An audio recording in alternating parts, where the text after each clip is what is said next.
I never imagined to find myself in this position. And it was only through experience that I got that. I didn't know what I wanted to do when I was growing up. And it's okay. You don't. And I think that the pressure on young people now is to choose your options and go to college and find your path and make decisions early. I had no idea of the opportunity that even existed when I was coming out of school. So give yourself time, give yourself space, try different things, but be curious in terms of how you allow yourself to develop and take every opportunity to grow in terms of your mindset, in terms of your opportunities.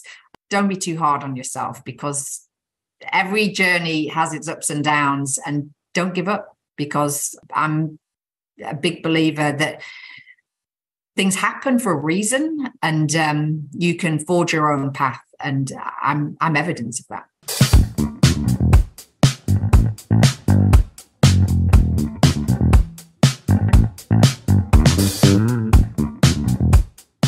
Hi, my name's Kate Stonestreet. I'm the global COO of Baker McKenzie, an international law firm operating in 45 countries around the world.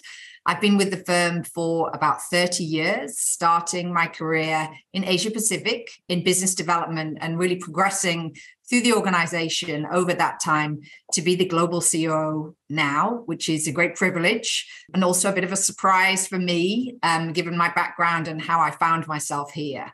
We are a large organization covering multiple countries, jurisdictions, cultures, and about 13,000 employees around the world. And my role is to work with the executive board on the implementation of strategy and how we function as a business to deliver the best service to our clients. So as the COO, I cover a range of issues, and it's hard to define any one aspect of my job. The business professionals within Baker McKenzie represent about 6,000 people working across the firm in teams. And my job is to create an environment where they can be successful and where we can deliver service to the business that meets the needs of our clients and makes our partners' lives easier.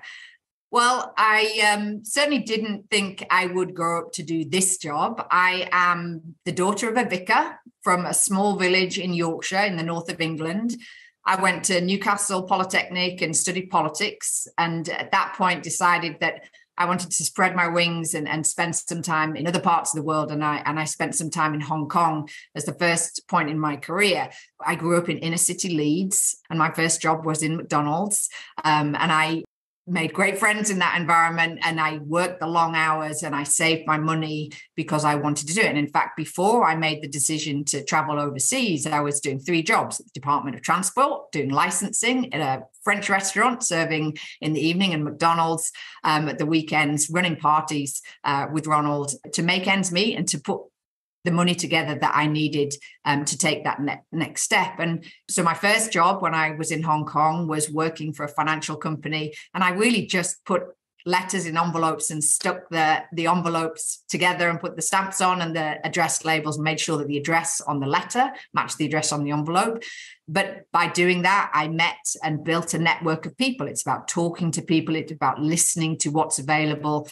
It's about finding out what interests you and what you might fit with. And, quite often when you don't have a lot of experience, I hadn't had any good quality work experience that was going to carry me forward. So it's about finding your space and taking opportunities and putting yourself out there and presenting yourself in a way, finding a point of relevance in any organization that allows you to contribute to what they're trying to achieve, but also allows you to feel fulfilled in what you're doing and to create a path. When the opportunity to apply for my current role as the Global Chief Operating Officer came up, I had to have a serious conversation with myself, as well as with my family, including my children, to see whether it was the right time for me and whether I felt that I was ready to take on that next challenge. And I think that with any job that you go for, jobs come up at a certain point in time. And had I not applied for the job when it came up, I would have been waiting for another 5, 10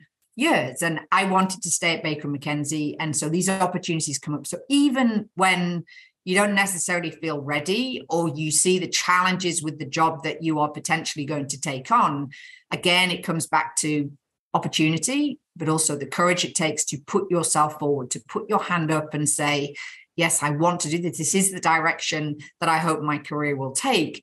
And sometimes you have to step forward before you feel ready. And I think lots of people have this sense of imposter syndrome. And it's a well-known fact, particularly for women who perhaps don't think that they're good enough for what the potential is that may be presented to them. So it did take me some time, partly because I had a great working relationship with my boss who was leaving the firm, and I didn't really want him to leave. I felt safe where I was doing a good job. I had good relationships. I wasn't frontline. But when the opportunity came up and I had to make that decision, I knew it was the right thing to do, partly because there are 6,000 people in this organization that rely on strong leadership. And I believe that I was ready to lead. I am ready to lead. I do lead, but I also have the best interest of people at heart. And so I felt that it was not important to have somebody going into that job. And I felt that I was the right person to do that, that would continue to focus on our people as the core of our business and to create an environment that I believe is built on values, that where everybody can succeed and where we create opportunities. First of all, I would say the hardest person on you is going to be yourself. We all have so many demands on our time. You have to have some boundaries. You have to believe in yourself. You have to find yourself where you can, good sponsors who will give you advice, but also give you honest feedback in terms of how you're doing. And don't be afraid of feedback. Feedback is a gift. It allows us to be better as individuals and human beings, and it allows us to improve how we operate and how we work and how we engage with people. But fundamentally, my advice would be have a dream. I never imagined to find myself in this position. And it was only through experience that I got that. I didn't know what I wanted to do when I was growing up. And it's okay. You don't, and I think that the pressure on young people now is to choose your options and go to college and find your path and make decisions early. I had no idea of the opportunity that even existed when I was coming out of school. So give yourself time, give yourself space, try different things, but be curious in terms of how you allow yourself to develop and take every opportunity to grow in terms of your mindset, in terms of your opportunities. Don't be too hard on yourself because every journey has its ups and downs, and don't give up, because I'm a big believer that things happen for a reason, and you can forge your own path. And I'm evidence of that.